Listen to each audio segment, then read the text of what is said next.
Serious, when was a time you legitimately thought you were going to die? May 10, 2019. Rear-ended by a dump truck. In a coma for 42 days and am now paralyzed. So sorry to hear this. How are you? T2 T3 vertebra break, cord crushed but not severed. Can't walk but never say never. I have a great support system, so I'd say I'm lucky. What is it like being in a coma? I'm sure a ton of people have already asked you this, but I'm curious to know what you experienced. You might be interested to read about Derek Fidajka, a Polish man who was rendered a paraplegic after his spinal cord was severed in a knife attack. Thanks to an experimental therapy, he's regained most functioning. Definitely never say never, because we know now that it's possible to repair such injuries, even if the technique remains in the experimental stage for the foreseeable future. Severed is different than crushed. It's great to hear about people regaining control of their limbs/functions, but the way in which the spinal cord is injured plays a huge role. A mentor of mine who was longlisted for the 2004 Olympics had many tiny injuries over the years, but then had a major accident and her spinal cord was crushed in the same area as op. She's been a quadriplegic since. I know for her, it got really tiring to hear about success stories for people with relatively less severe injuries. When I had migraine with aura for the first time, I didn't even know this was a thing. But it started with the worst migraine I ever had, followed by me losing my sight and becoming dizzy and feeling sick. I thought this was it. I told my sister that I thought I was gonna die. She told me she has those migraines too, brought me a pill specifically for these migraines and told me to sleep. She stayed with me until I woke up just to be sure. Scary as hell. Your sister seems like the sweetest. Always wished I had a sister. I was in the gym the first time I got aura and I walked over to someone and asked if my face was drooping. I was convinced I was having a stroke. Auras are terrifying. It was so alarming I was relieved when the headache hit. There are migraines that induce stroke-like symptoms, hemiplegic migraines. You can lose feeling on one side of your body, your arm, your leg, even your face. If anyone wants a good read, check out All Over Sax. There's a lot of medical jargon in it though. Migraines with weird symptoms are no joke. My first one had no pain, but I had an aura that blocked about 60% of my vision in one eye and I lost the ability to put sentences together. I'd get 2 or 3 words in and just blank. I didn't think I was going to die, but I did wonder if I was having a stroke. I've since lost my speech one other time, but normally just the vision loss, and now I get the pain as well. Crazy what a variety of symptoms there is. Edit. Just thought I'd add my husband called an ambulance and I was assessed by a doctor afterwards, but I'm definitely keeping an eye on any other weird trends. I do get pain too now, it's a bit more typical, and also I'm extremely irritable the day or two before one is coming, and wiped for a day or two after. I also thought I was going to die when I had my first migraine. I was visiting family about 15 minutes from my parents' house and started to feel funny, so I drove home. During the drive I started to see funny shapes in my eyes and my face felt weird. I pulled over and called my dad and told him I thought I was having a stroke. I was 24. It's funny now, but at the time I was convinced I was having a stroke on the side of a slow highway. Some dick pulled a revolver on me while at a party. Turns out it was one of those decommissioned ones with a cemented barrel and cylinder, but I didn't know at the time and it was fucking scary. What a dumbass. That's a good way to get shot. Yeah, I never point a gun at someone you don't intend to shoot. Common sense and gun etiquette 101. A friend and his girlfriend came to my house from a trip from Peru. They told me if they could come in. I was living with my grandparents. Once, we're in my room, he pulls a gun. I didn't know much about how guns worked back then. He cocks the gun, pulls out the magazine, points at me and pulls the triggers. Turns out he was pulling the hammer, so the bullet wasn't shot. However, it scared the living shit out of me. That dude's not a friend. Chambering around and pointing it at someone and pulling the trigger isn't a fun game. If his finger slipped or had there been more pressure or any other number of things, he could have killed you. As a kid, some bigger kid that wasn't from the school is there for carnival, pulls out a knife and just go for the stab on me. It was one of those retracting knives. I carried knives as a teen and a girl asked to see one, So I let her see it and she immediately put it to my dick and got in my face. No reason, said nothing, then backed up and handed it back saying thanks. I never trusted anyone with my knives again until my wife and best friend, only 2 people. Hit a stopped car going over 65 miles per hour.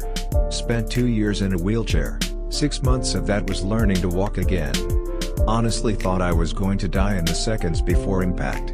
I can still clearly see the people in the other car, the other traffic around us. Car was stopped to turn on a highway with no middle turning lane. I was the only one injured though, and I'm still sort of grateful for that because I swear there was a kid in the back seat of the other car. I wasn't the driver, front seat passenger of a reckless driver. Wow. That's amazing, hope you are back to full health. It almost sounds like you did die in a way. In a way I did. Between the time of the wreck and being able to fully walk without support I lost a job, a husband, he was a shithead so I'm not sorry, a house, a dog and all of my friends. I still don't have many friends, but I'm okay with that. Life has been hard but without the shit I've been able to withstand in the past, I can honestly say I wouldn't still be here. Good or bad, I'm still standing and they didn't manage to kill me or my hope for the future. Summer of 2015, after I had a 6-hour surgery to remove a tumor.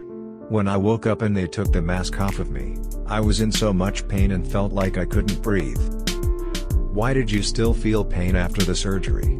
I assume you would have been under anesthesia. I don't know how anesthesia works exactly, but I was immediately asking for something for pain when I woke up after my appendectomy. Shit was no joke. I can't remember what they gave me when I asked but it was nice. Then I got a morphine clicker for about 24 hours after. Which was also nice. Exact same happened for me on my appendectomy. I woke up as they were wheeling me through the surgery doors and they were like oh shit and morphined me up with a shot ASAP. I do have a high metabolism and drug/alcohol metabolize fast in me, yes I told them this, but it never fails that they don't believe me. Then by the time they had me in the surgery recovery area the pain started and by the time I was wheeled to my room I was in tears. Got a few more shots of morphine with a nurse, though lovely and nice later on, who couldn't find my vein, then they just put me to sleep for another hour or so. They said they put a constant drip of something in my fore. I was a 30-year-old man in the worst pain I felt, I've exploded my knee out, broken bones, etc., and crying for mommy. If actually getting stabbed hurts like this or worse, ouch. I was on vacation this past summer, was staying at a friend's house, when I started to notice my chest feeling tight, I started to get a fever and feel sick, I threw up and the feeling in my chest started to expand, it felt like it was going to explode, like a balloon and inflated inside me. I couldn't stand it, I literally felt like at any moment my heart would give out or my chest would explode, went to the emergency, turns out I had a really bad gallbladder attack. But on the drive to the hospital I was telling my wife how much I love her lol and that if she remarries don't let it be anyone we currently know ha ha ha. I was really sick when I was 12. Missed a whole semester of school. I was throwing up every day and had no energy. Doctors couldn't figure it out. Had test after test, visited specialist after specialist and nothing. All we did know is my liver wasn't functioning. I was pretty jaundiced, I was pretty sure I would die before we knew what was wrong. It's hard to explain but I came to terms with it. Like I was more comfortable with death as a concept when I was 12 than I am now at 25. Turns out it was my gallbladder. They had checked it for gallstones early on but that wasn't the issue. My particular malfunction didn't show up on an ultrasound. The bile duct into my stomach didn't form correctly from birth and it was hindering complete bile drainage leading to sepsis in my gallbladder/liver. 1 surgery and 2 weeks bed rest and I was back to normal. Edit, well golly. To answer the most common questions, I got referred to a pediatric gastroenterologist who decided to order the HEDA scan you are all referencing. The barium milkshake thing you have to drink is absolutely disgusting, that indeed caught it. Why my local physicians didn't order one is beyond me, I am not a doctor and was 12. I do know that one doctor didn't even want to ultrasound for gallstones because I was too young to have gallstones. That's crazy. If there's one thing I've always appreciated about biology, it's how delicate everything is, and how one thing not working properly, even the most minor thing, can literally destroy you. Glad you got it figured out. How a single tiny thing can kill you is my least favorite thing about biology.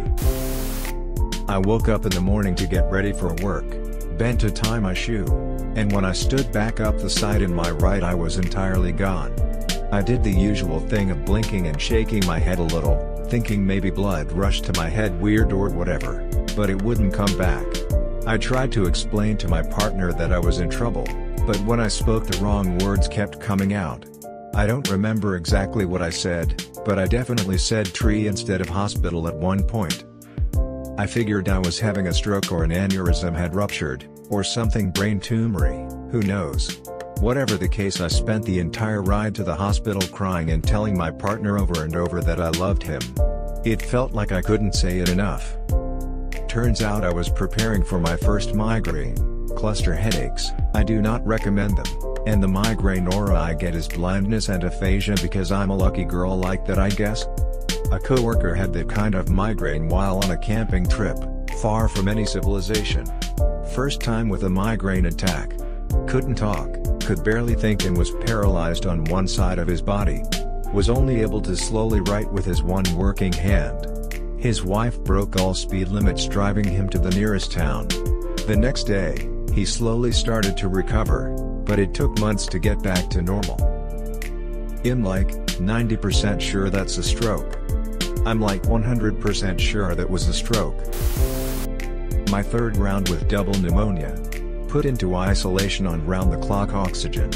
There's just something about such severe oxygen deprivation that you get dizzy and hack up a lung just crossing a room to pick up a book that makes you certain the end is coming. My lungs shut down during chemo, allergy to one of the chemo drugs, and, yeah, not being able to breathe or catch your breath is terrifying, even when your care is amazing like mine was in ICU. My lung capacity is reduced quite a bit since, but I can exercise still, so I consider myself lucky. Very recently I had some kind of super fast virus or illness. Not sure what it was, but it basically started off with me feeling an incredible sense of impending doom. Which I know is a sign for panic attacks. But I don't get panic attacks, and that feeling lasted until I started getting cold. Usually I'm way too warm, but this time I had to bundle up. That didn't work, and even getting into bed didn't help. I started shivering so hard my muscles began to tighten and it was so painful I had to jump into the shower to stop it, but before I could get in I started getting lightheaded and had to lie down on the floor. It was like everything was spinning. And then I had the urge to shit and puke at the same time. Not being able to think clearly, I get into the tub in an attempt to do both just in case.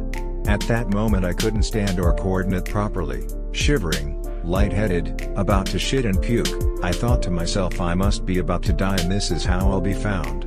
I ended puking first, felt better enough to shit in proper place, and then showered to stop the shivering. After all of that, it was like nothing happened and I was better again. I had a flu come on like that once. It felt like a really bad panic attack, and I was confused because I hadn't had one even close to that bad in years. I was nauseous and shivering and hyperventilating and couldn't think straight, and I was still baffled at why I couldn't calm down. I finally just took some nausea medication and went to sleep. It wasn't until the next morning when I woke still feeling like garbage for me to realize I was actually physically sick. I had a similar experience, but it was that for a week. I called a doctor friend of mine and he chuckled and said, "Don't eat for 3 days, sip water/Gatorade slowly, you'll be fine." I did, and I was. I had it happen a couple times since, and I can get in front of it and I stop eating for the 3 days and I live. Hungry, but alive. Back in July I was riding my motorcycle and was turning into my driveway. A girl came from behind me around a sharp turn and T-boned me. She was going at least 60 miles per hour up until a couple seconds before impact when she hit her brakes. She hit me because she was either texting or dicking around with something in her car. Either way, she wasn't paying attention. I remember hearing tires screeching and seeing the car half a second before impact, then everything went black. I broke the windshield with my head, broke the mirror with my hip, then landed face first on the road.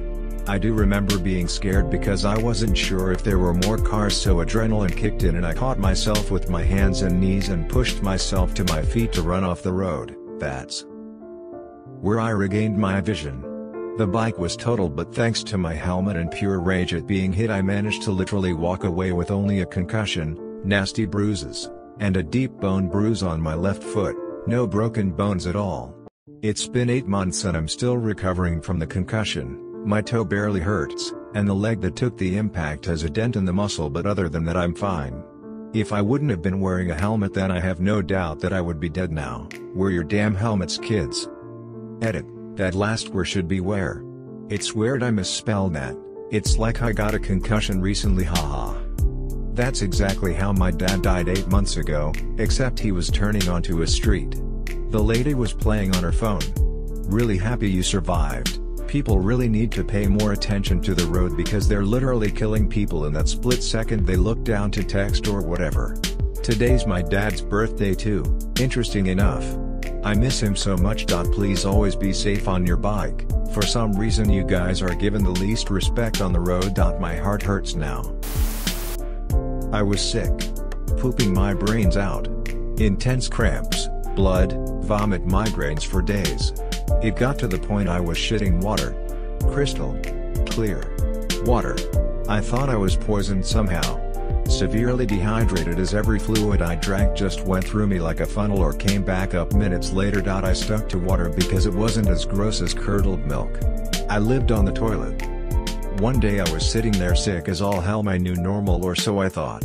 I start physically heating up, heart palpitations, turned pale, fainted, fell off the toilet still shitting and vomiting. Fortunately I fell just right so I didn't choke on my own vomit. When I came to, still feeling faint, I'd taken my surroundings there on the floor. There's pink butt water on my wall, laundry basket, and on half the floor seeping under me. There's vomit, basically just stomach acid and water at this point, on the other half of my floor and all over half my head.